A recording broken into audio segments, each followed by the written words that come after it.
That King Darius had a terrible night that night. And in verse 18, it says that the king went to his palace. Now, Daniel was in this den of lions now. And he went to his palace, Darius did. And he passed the night fasting. And they brought in musicians there in verse 18 to kind of soothe him. But he couldn't sleep at all. It says his sleep went from him. And then the next morning, verse 19, Darius got up and he ran to where they threw Daniel into that lion's den. And he cried with a loud voice with lamentations in verse 20 unto Daniel. And the king spake and said to Daniel, O Daniel, servant of the living God, is thy God whom thou serve continuously able to deliver thee from the lions? Then said Daniel unto the king, O king, live forever. My God sent angels, and they shut the lion's mouth, that they could not hurt me. I am innocent of the charges, O king. I have done you no hurt. The king was so glad that he was saved. But then, in verse 24, we see the wrath of the king against the ones who made that charge against David. And what did they do?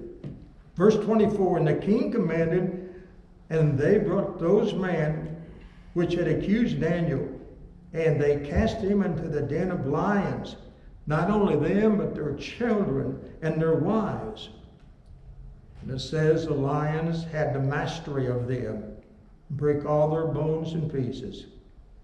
They came to the bottom of the den. And so we have there two examples of where what would have been a catastrophe turned out to be a show of God's people.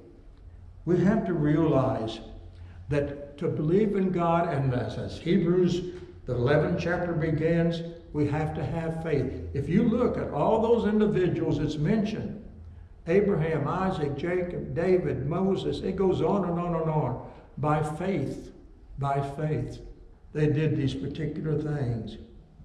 You know, sometimes in this situation we're living in with this terrible virus, we have to renew our faith and believe that all things are going to work out for the good. Not necessarily the good of us, but the good of the church. That's what that verse is talking about in Philippians. It's going to work out for the good of the church and for the cause of Christ. Now, we saw in that last example the power of God to stop the mouths of lions. But you know what, folks? We have lions roaring about us today. No, I'm not talking about those creatures with the fangs and the claws, the teeth. But we have in 1 Peter 5, verse 8, it says, be self-control and alert.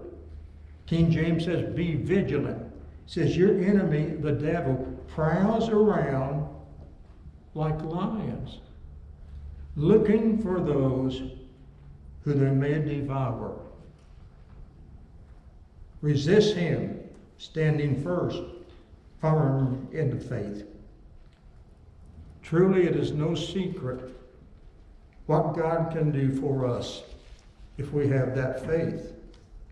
Now, let me change gears just a second and talk for a few moments about this episode that we're going through at this particular time with this virus. I can't actually give you scripture per se, but this is something that we need to think about. But you know, a question has come up, many questions, and maybe even you have entertained some of them. Is this an act of God? In other words, this plague. Is God using this to get our attention or to punish civilization? What's the spiritual applications, if any, of concerning this? And this is something that affects each and every one of us. There's no doubt, and I'm sure you've heard this many times, that some people believe that this is just a prelude to the end of time. They believe there's going to be a rapture, and they believe that Jesus is going to come down and establish the 1,000-year reign for his people. Well, we know, according to the teachings in the Scriptures, Peter, Thessalonian letter also, that no one knows when that time is going to come, not even Jesus, when he is going to be sent by his Father to welcome his bride to church and take them to heaven. No one knows, so there's no sign, so that we can discard that idea real fast. You know, plagues is something that God did use to punish people. Now here's something, and the first one that we know, of course, the most familiar one is the one that we find in Genesis concerning the 10 plagues. And of course we realize that this is something that is very prominent in the learning of people of the Old Testament. 10 plagues that God sent upon Pharaoh, upon Egypt, in order to convince Pharaoh to let the people go. So those are the most familiar, but here's something maybe you did not know. Did you know that when the spies returned from the land of Canaan, now this is found in Numbers, the 14th chapter, beginning with verse 36. When the spies returned from checking out the land of Canaan, remember there was 12 of them, one from each tribe. 10 of them gave a negative report. Only 2, Caleb and Joshua, said that we can take this land. God is with us and we can overcome them. Let me read Numbers 14, verse 36. Listen now. Now, God is setting a judgment upon these 10 spies, these ones who sent a negative report.